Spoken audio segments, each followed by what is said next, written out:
wins and 3 seconds. That's the Nissan scorecard after the opening rounds of the Shell Australian Championship Series at Sandown, Simmons Plains and Wanneroo. Today, 7 Sport greets you from Brisbane's picturesque Lakeside Raceway, arguably the most daunting and demanding strip of pavement to greet the teams on their 9-round trail. It's also home to Dick Johnson's Shell Sierras and the B&H BMWs of Alan Jones and Tony Longhurst, who pushed the GTR to its first non-finish of the season at Amaroo last weekend. And that's the plan again today when the green flag drops for round 4 of the championship.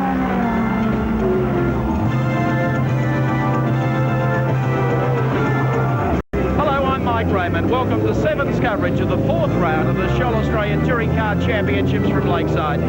You know, this race at this place always produces something a little different, and today should be no exception. Jimmy Richards has pole position over Tony Longhurst BMW, but the split is a mere 25/100ths of a second. It promises to be quite a race. Well, we've got absolutely perfect conditions here today and a packed field. To take a look at both, it's welcome back to 7 Motorsport to our old mate Gary Wilkinson.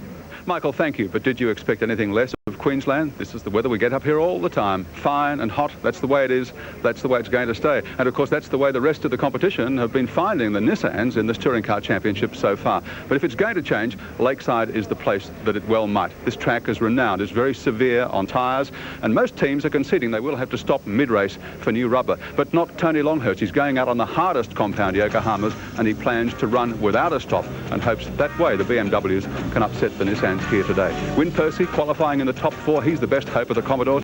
Where are the Shell team cars? Well, John Bowe qualified best of them, and Dick Johnson, local hero, is way back in 12th spot. What an upset. Unbelievable grid here for this 4th round of the championship at Lakeside. Thank you, Gary. You know, a number of Australian motorsport heroes were honoured in Melbourne this week. Tasmanian Robin Best and Albury's Brad Jones in particular. They took out the lion's share of the loot in the NASCAR and AUSCAR championships at Calder Park Thunderdome last Sunday. And believe me, it was a wild and woolly affair. Near Arctic conditions greeted spectators for the championship finals, though the on-track activity was considerably warmer. The Holden Wise HQ Kingswood title was first up, with veteran Max de Jersey and Robin Keatley both needing an outright win to resolve their points deadlock. It was a no-holds-barred affair which de Jersey took narrowly from Jim Waring and Keatley to give him the crown by a mere 6 points. 7 drivers stood to win the Goodyear AUSCAR Championship. Brad Jones, Steve Harrington, Greg East, Bruce Williams, Greg Hansford and Marshall Brewer were in the thick of things early. But as you would expect, the twin 50s were spiced with incidents. This accident saw Hansford very much the ham in the sandwich as 3 cars tangled through the tri-oval. John Faulkner then brought out the yellows as he lost the Commodore and was picked up by the fleet. Climbing out of the wreck was hazardous enough. It was just the slide job to the infield that required the concentration.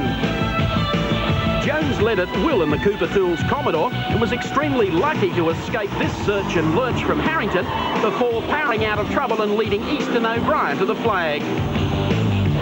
The Traffic Accident Commission NASCAR final was also split into 2 heats. Pole sitter Max Dumsney jumping to the front early, only to lose any advantage when he spun out of contention and sliced through the infield. It was a day George Elliott, Terry Sawyer and Alan Grice would prefer to forget as they crashed out of contention. So too did rookie Brian McInerney, while Wollongong's Terry Byers came up with 2 wins, but not enough points to take the title from Robin Best and Sprint Car Supremo Dumsney. The successful teams were rewarded with their trophies and checks at the annual Motorsport banquet at the World Congress Centre on Monday night. Gasoline glitterati were there in record numbers, and both Jones and Best left the function, each $50,000 better off. After the break, the Lakeside action steps up a gear, so don't go away.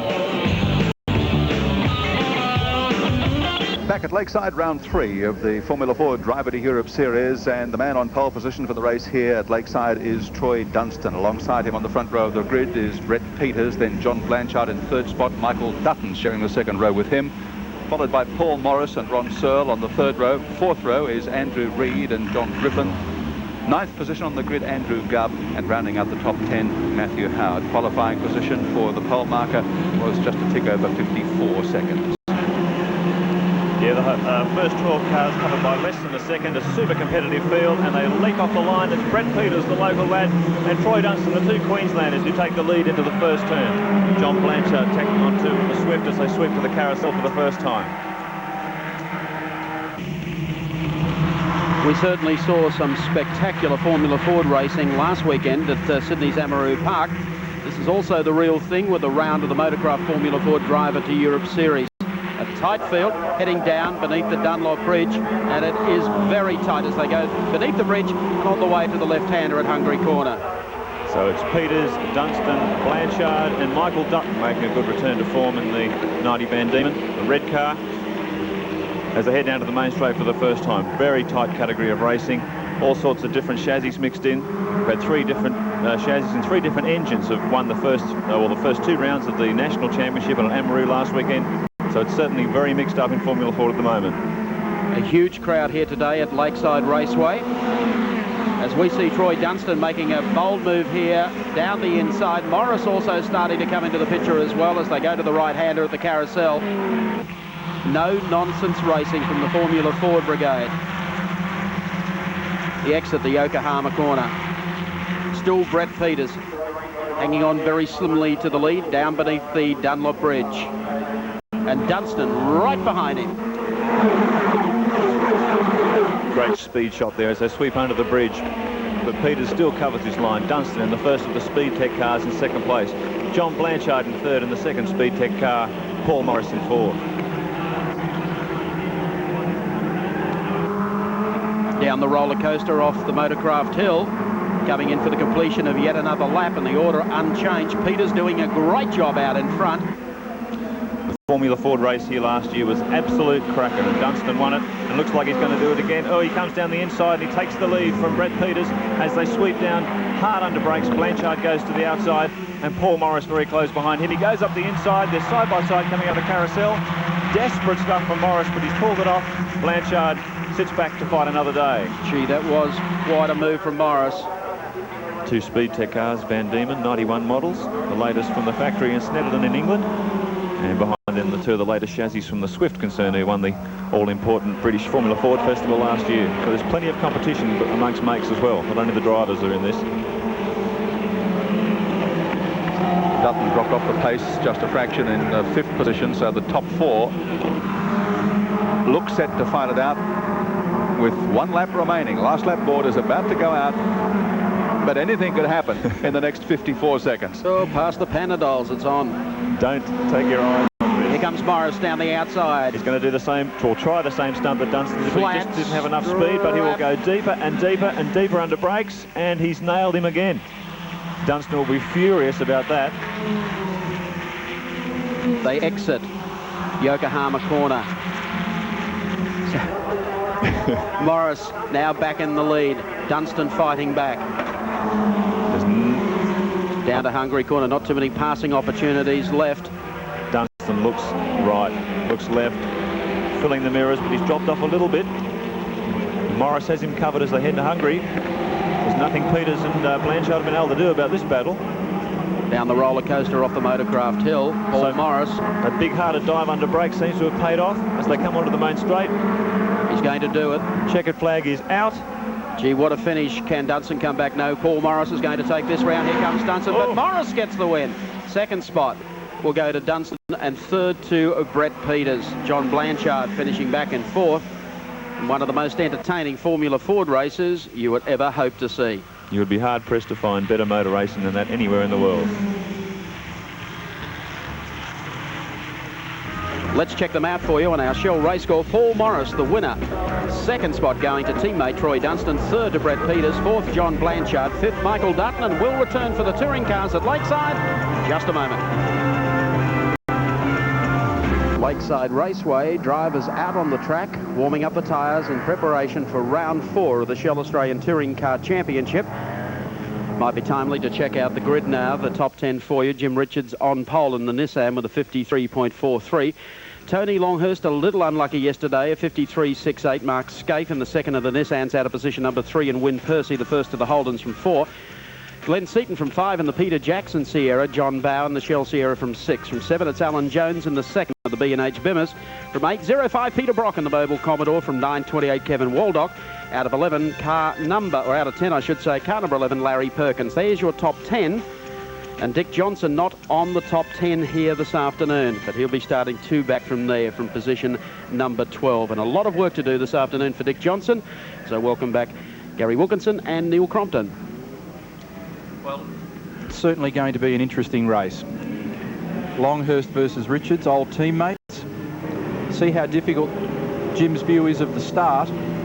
Certainly is, as we take our race cam riding on the Mark Scaife car this afternoon. Expect Longhurst to lose out in the drag to the first turn. The right-hander at the carousel. We're about 5 seconds away from round 4 of the Shell Championship, coming to you from Lakeside Raceway in Queensland. Watch the Nissans off the line. Off. Richards. Goodbye, everyone. And look at Win Percy, an absolutely sensational start. He'll pick up probably thought. I think Glenn Seaton will nobble him and get third as they go down to the carousel for the first time, but it'll be a Nissan 1-2. Richards leading from Scaife, then a brilliant start by Glenn Seaton and the Peter Jackson, who gets a drop kick straight from Win Percy from behind. He'll come in about the middle of the field behind Peter Brock as Steve Reed goes through and the 2 Nissans disappear. But right behind the Nissan boy have we got one heck of a race going. What a shame for Glenn Seaton. He made a blinding start there, but he suffered some damage too in running off the circuit, some panelling hanging off the side of the cupboard. Look at those Nissans go up front, 1-2. What a familiar sight that's becoming. Best start of the race. What about Dick Johnson? Out of 12, and he's sitting right in here behind Tony Longhurst. John Bower, brilliant start also in car number 18. So the 2 Dick Johnson cars on the move. So too Peter Brock. Major change in suspension overnight for Dick Johnson and a new engine. It's also a terrific start from Win Percy in third position. He's cleared himself away from that pack where you're likely to do some damage or scrub your tyres up trying too hard. He can concentrate now on the Nissans as we focus on this scrap between John Bow and Tony Longhurst. And Dunlop Racecam shows how hard Dick Johnson's working at the moment as he goes beneath the Dunlop Bridge. In the trickiest part of the Lakeside complex, the cars actually leap up here onto 2 wheels, then through the left-hander at Hungary. Look at Longhurst on the inside of Bow, moves through. The nimble BMW is definitely the threat this weekend. Yes, I don't think there was any doubt that Longhurst would always lose the run to the first turn out of sheer horsepower, and the Nissans being so great off the starting line. But if Tony can put it all together, one lap after another, for probably about 54 circuits here this afternoon, he could be right up there at the checkered flag. Also a great improvement this weekend from the Mobile One Racing team, Peter Brock and Larry Perkins. They've found some speed from those cars, and you'll notice that Brock's right in behind Johnson at the moment. The Mobile cars are actually running slightly harder tyres than the Holden Racing team entry. It'll be interesting to see which of the strategies works out in this race, where we're expecting to see some pit stops.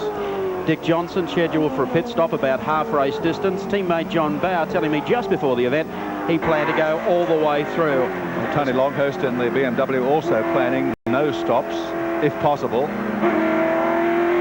One busy boy at Lakeside is Peter Brock. And here he is sitting right behind the 2 Dick Johnson Shell Sierras as they come off the top of Motorcraft Hill. Listen to the engine work, down to the right-hander. And now it's to the floor, all the way down the front straight. Listen.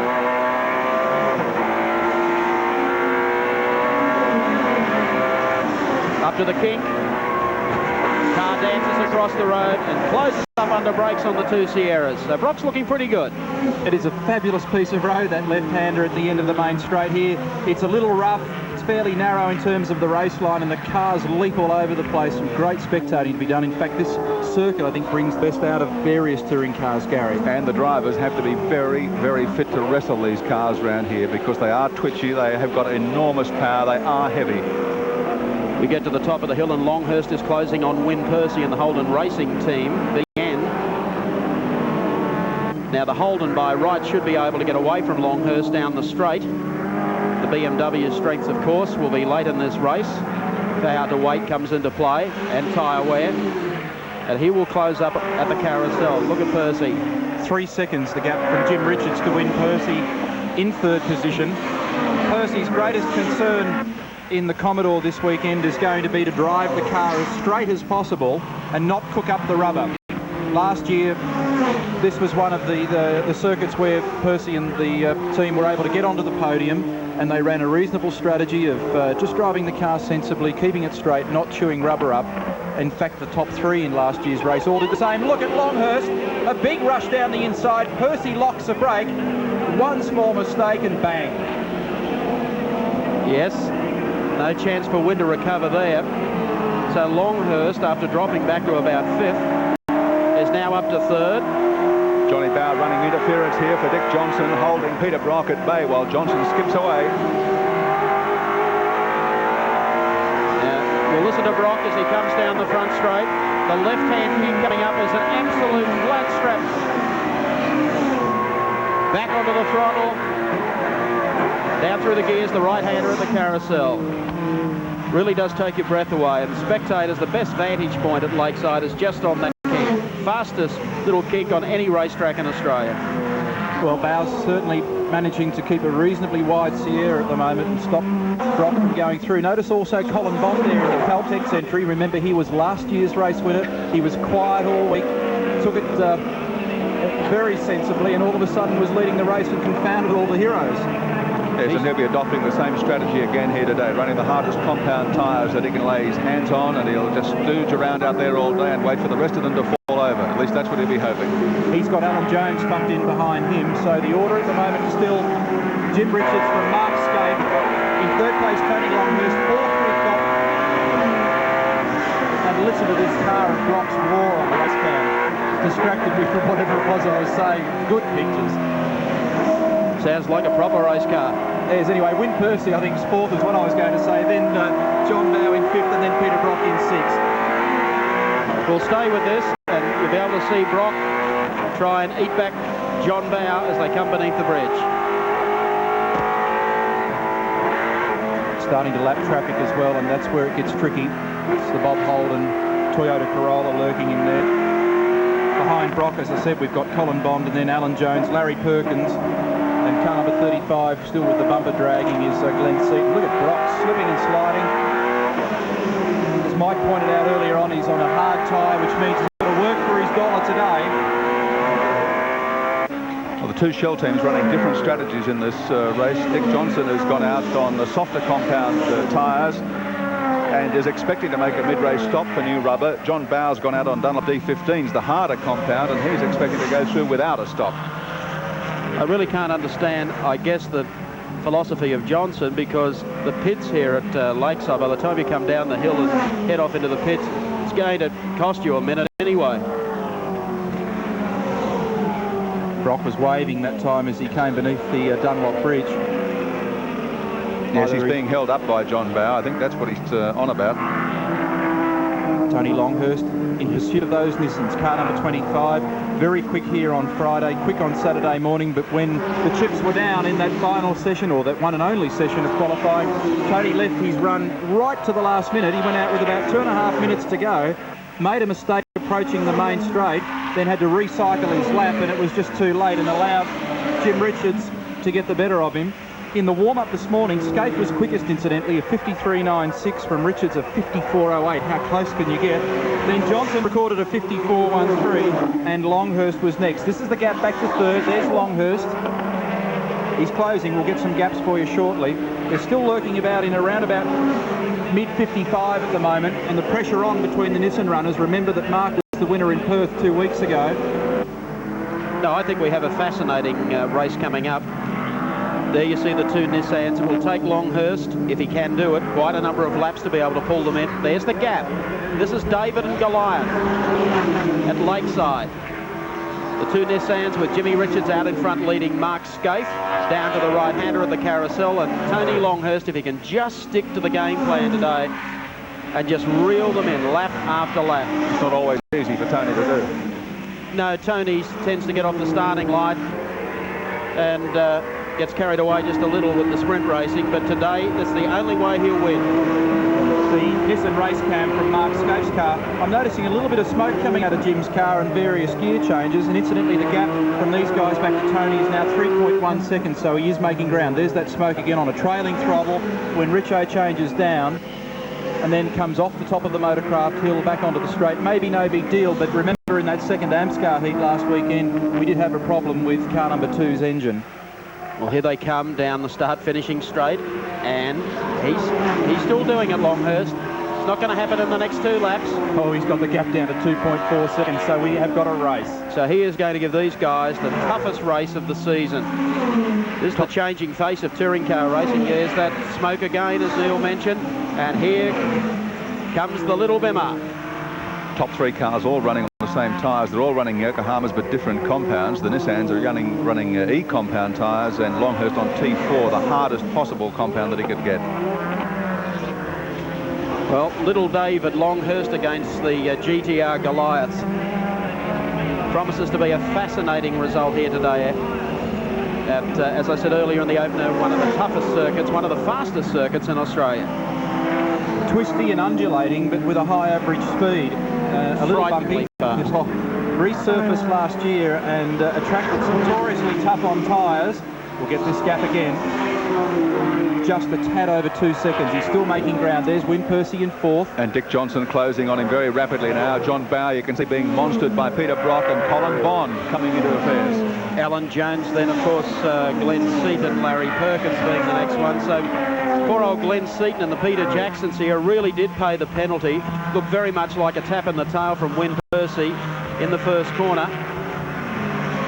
You've got to feel sorry for Glenn Seaton, because he told me he was sick of sitting back and playing the waiting game trying to win. He was going out there to hard charge today, and that's the way he started the race, and it's come undone for him.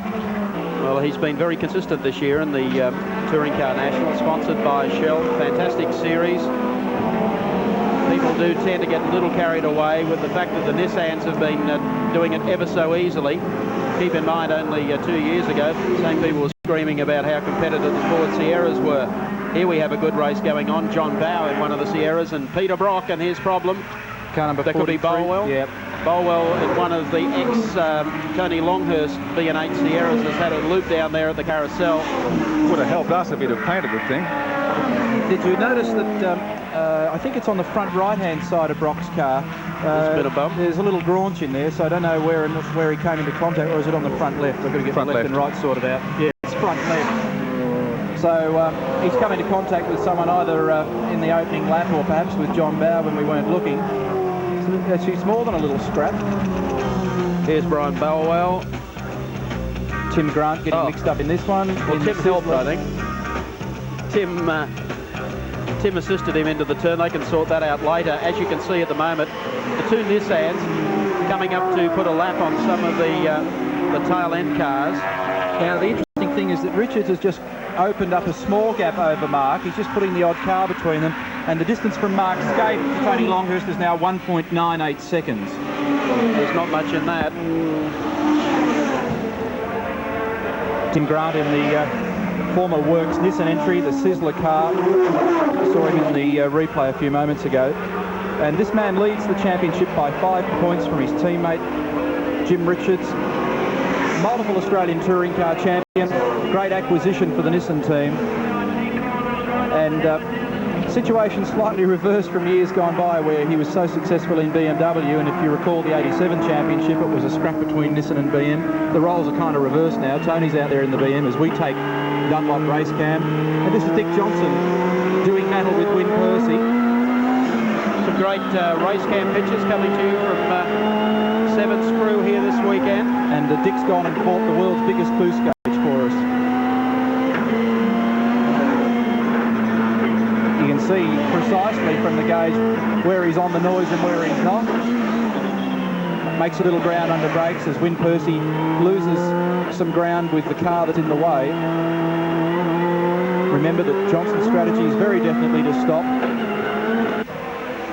And he's got a softer tyre than teammate John Bower. He's certainly giving Win Percy a monstering at the moment. Moves to the outside, which is probably not going to do him much good when he gets to this tricky left-hander they call Hungary. The exit from Hungary Corner to the top of the Motorcraft Hill now. Some fascinating stuff with Johnson coming off the hill. The Holden team certainly have found a little more speed in season 91. Back at Lakeside Raceway, and Dick Johnson, car number 17, as predicted, coming in for a quick pit stop. A very critical pit stop, and Mark Osler is our man in the pits. Dick Johnson slams into pit lane. The air jacks are in, quickly drilled through. They said they could do this in about 15 seconds. The 24s had their racing life for the first few laps. I was talking to the tyre technicians. I said the track temperature is down about 7 degrees on yesterday, but the wear rate still seems to be fairly high on Johnson's car. Thank you, Mark. Good call there as Dick Johnson comes bounding out of the pit area. And he's about to have a lap put on him by the front-running Nissans. I put the clock on Johnson as he came into the actual pit paddock area, or pit lane area, from where he exited, and it was 30.75 seconds. So that's a more realistic timing of how long it takes. Just changing wheels and tyres is not necessarily what it's all about. You've got to get in and out, and that's what costs the time. The biggest problem, of course, that Dick will face throughout the touring car trail if he wants to run soft compound rubber and do a pit stop is the pit areas themselves. As Win Percy comes in, Mark Scape is our man on the spot. Win Percy spends into the pits. He was running a slightly harder race compound than Dick Johnson, but obviously Lakeside is taking its toll once again. The crew very well drilled, but this is precious time lost. Every second in here in a sprint race, they can see the results going down the curve, so they're going as fast as they can. All jacks clear, Percy out. Thank you, Mark Osler, not Mark Scape. So a very quick pit stop there from Win Percy as this scrap continues between Peter Brock, number 05, and of course John Bowen, the number 18 Shell Sierra. Better stop for Win Percy than it was for Dick Johnson, I think. Yes, but I only timed him from the point of stopping, so I don't know how much he lost. I got a 23.99 second stop, but I have no idea how long it took to get in and out. But I don't think that's going to please Wally Story or Win Percy, who are counting on their not having to stop. Oh, the problem for Terry Finnegan, the Food Town Commodore. Got it just a little taily off the top of the Motorcraft Hill, around sideways, able to pick it back up. So the Food Town Commodore continues with Terry Finnegan at the wheel. Jim's now 2.07 seconds in front of his teammate Mark Scape, and I'm going to get a gap shortly on Tony Longhurst because I think the charge may have slowed up for a while. See, the BMW wears its tyres too. Let's not get fooled by all this. It may be a light car and it might perform very well, but you can still destroy tyres. And Tony's going to still have to bear that in mind if he's going to be in a position to do anything late in the race. As we pick up our race cam, Dunlop race cam, riding with Dick Johnson. Johnson, one of the two major players that have made their pit stop. He and Win Percy and Commodore, the other one. And Dick Johnson, it's pretty hard work out there. Did you gain anything out of that stop for tyres? Oh, we don't know yet. We'll just have to wait and see what happens near the end of the race, pal. Wasn't as fast a stop as you might have liked. Well, I think you'll find the race will slow down towards the end. You're hoping? Well, you better believe it. Otherwise, I've wasted my time. I would have been better off having a beer, eh? I don't think I'll talk to you, Dick. I put the muckers on you. Oh, well, you haven't done that yet, mate. You've done well. I've done a whole lap. What's the team plan for John Bowen to try and run all the way to the finish? Well, that was the game plan. We'll just wait and see how it turns out. Because, yeah, he's running about the tyres that I got on now. And my car was actually set up for a softer tyre. And it feels terrible with these on, but it's no fault of the tyre, I can assure you. It's just my bad setting up. All right, we'll let you go. Come back to you a little later. Thank you, Dick. Thanks, pal. The order now, Jim Richards with a reasonable gap of about 2.5 seconds back to Mark Scape. It's about 7 seconds then back to Tony Longhurst.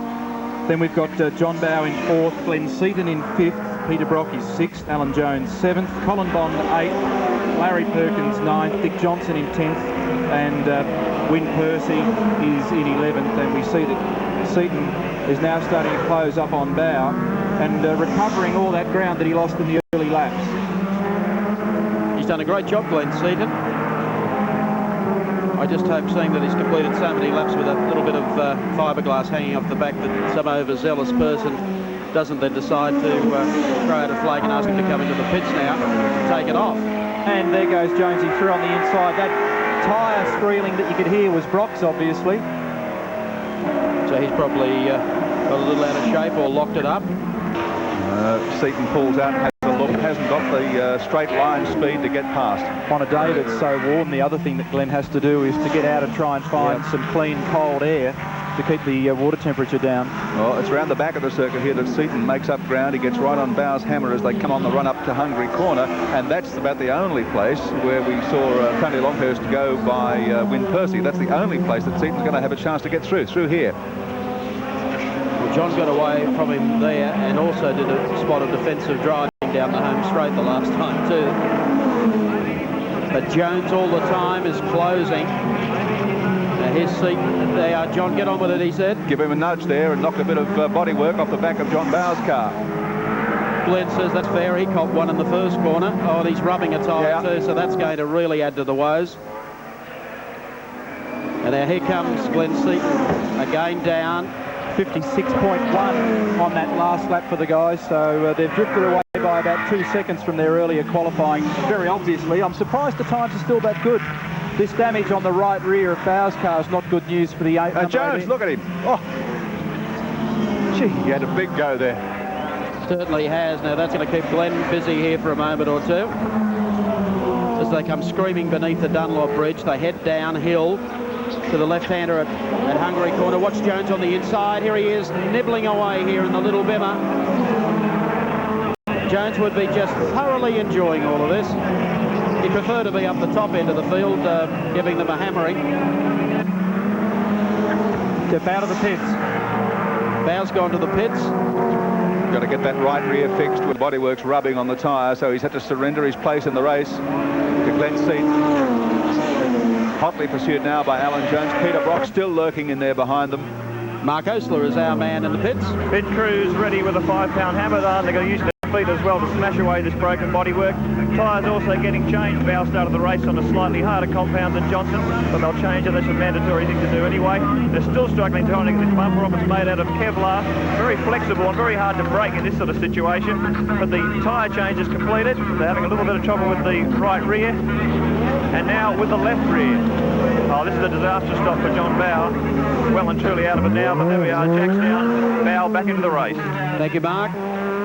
Two Nissans closing on these two. The battle for 4th and 5th. Coming up on Kevin Waldock and the Playscape Ford Sierra, the yellow car.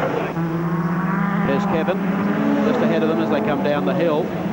Now, Seaton got enough grunt to be able to pull Jones down the front straight. Let's see. He's going to give it one hell of a try. Goodbye. Now he's got to try and get the anchors on and try and hold Jonesy out. Jonesy is going to try and go around the outside, is he? Yeah, try and snooker Seaton behind Waldock. That's what he'll try and do. No, he's run out of road. Good move. And also a good move from Glenn Seaton. Left him out to dry there. He's a fighter. Anybody that's followed Alan Jones' Formula 1 career will be well familiar with how hard this guy tries. Oh, Kevin Waldock, as he shifted the line. No, he's let Jones through on the outside. And waves to him as well to acknowledge that. Cool header driving there from Kevin Waldock, who's certainly found himself the meat in their sandwich from the carousel turn up to Hungary Corner. Now Alan's got to wind the BM up once more and go for the big attack. Also contesting a season in his open wheeler as well as his touring car activities. He's going to be a very busy driver in 1991, racking up plenty of test miles in this car, doing much of the development work and also doing the 6 or 7 rounds of the Australian Drivers' Championship in his Formula Brabham. Here's the race leader, national champ Jim Richards,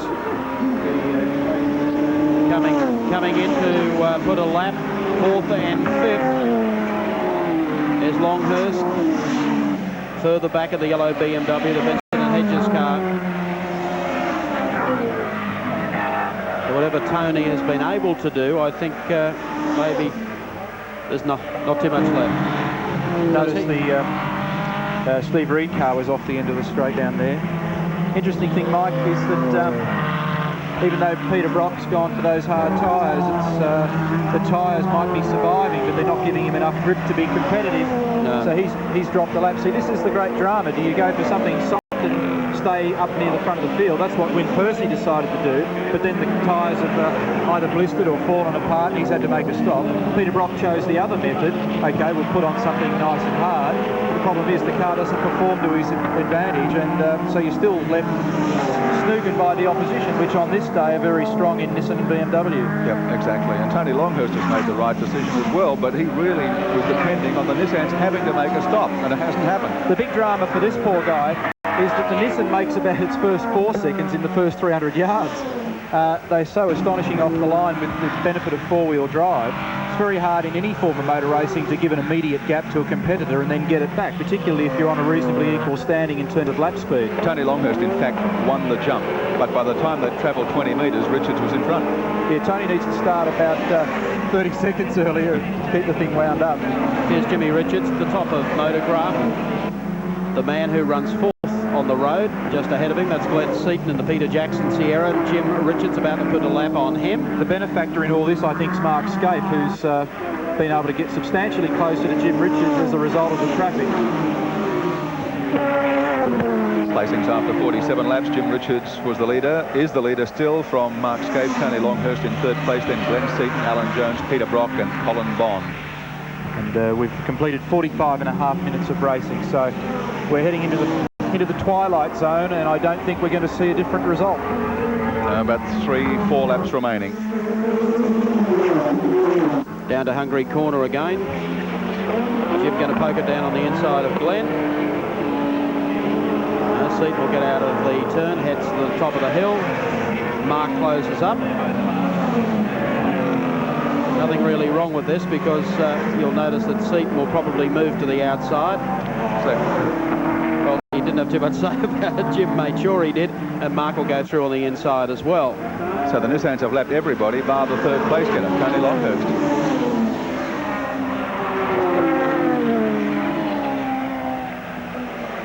So it's fairly evident from what you can see at home when you put an all-wheel drive car into a touring car thing, give it a ton of horsepower, come up with the right tyres for it and the right drivers. I think it's going to be very, very difficult, despite whether it's Winton or whether it's Oran Park for the grand final, of anyone stopping these cars. The only time they'll stop is when they break down. But when you look at the power advantage and the four-wheel drive advantage, and you look at where Tony Longhurst is, he's done an almighty job in the BMW. Sure has. Well, they've anything but sort of outclassed him. He's still on the lead lap. He's only about 9 seconds behind, and they have lapped Alan Jones. Scapey's giving this a big go, isn't he? I'm not convinced that it's all over in terms of which Nissan's going to get there at the moment. They are close, and they're fighting. The lap time suggests that both of them are getting at 11 tenths. Jimmy Richards and Scaife, no team orders, they race. That's the deal. I would say there are 2 full laps of racing left.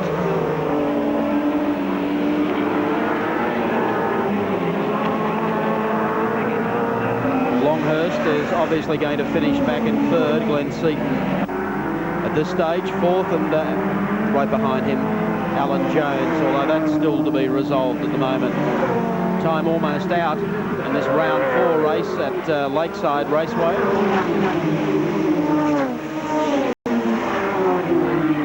Down to the carousel, right-hander that just continues to tighten up. The second part of the turn now as they come out of there.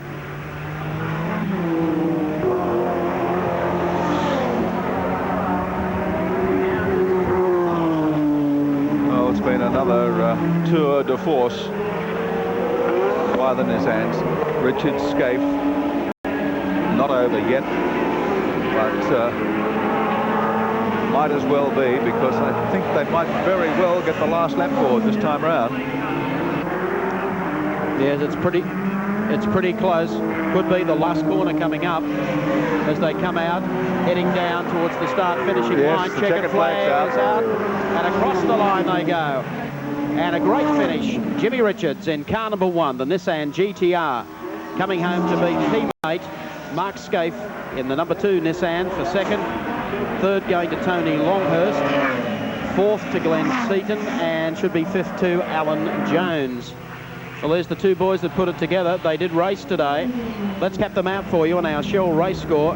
Fascinating fourth round here today at Lakeside. Jimmy Richards, national champ, does it again. Mark Scaife does it again, hunts in second. Tony Longhurst, great drive, picks up third.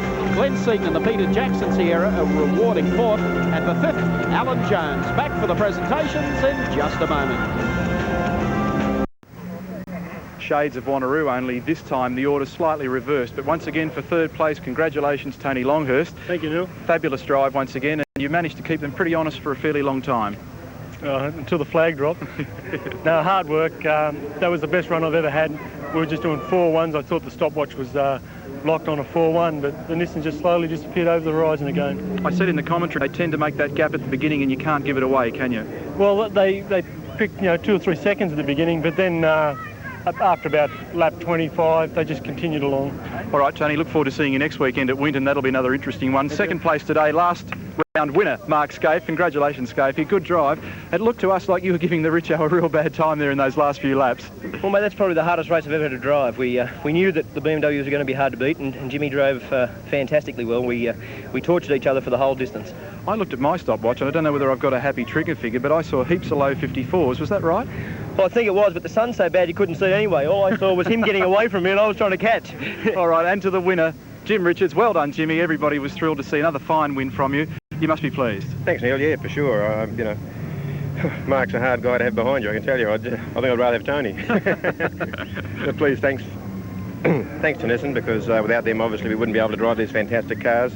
Yokohama, we chose the right tyre, and they performed great. I think our last lap was a low 54 as well, so that was terrific. And our new sponsors, of course, Shell. Thank you very much. Well, looking forward, you've got Winton next weekend. How do you think you'll go?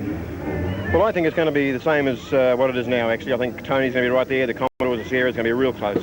All right, we'll look forward to that one with great interest. Tom Smith from the Shell Company to make the presentation. Jim, congratulations, another magnificent drive. Thank you. So that was great stuff once again. So who knows, next weekend we've got a different track. It's a little tighter, but once again it'll be a close battle. Well, Neil Crompton there with the presentations after round 4 of the Shell Australian Touring Car Championship, and you can always depend on Lakeside to provide a great race, which it did today. The result was no different in terms of the 1-2 finish for the Nissans, but I think it was well deserved. Congratulations to Jim Richards and to Mark Scaife, but by gee, those BMWs certainly gave them a run for their money today. Round 5 of the championship at Winton in Victoria next Sunday, May 5. You'll see it only on 7 Sport. Hope to have you there.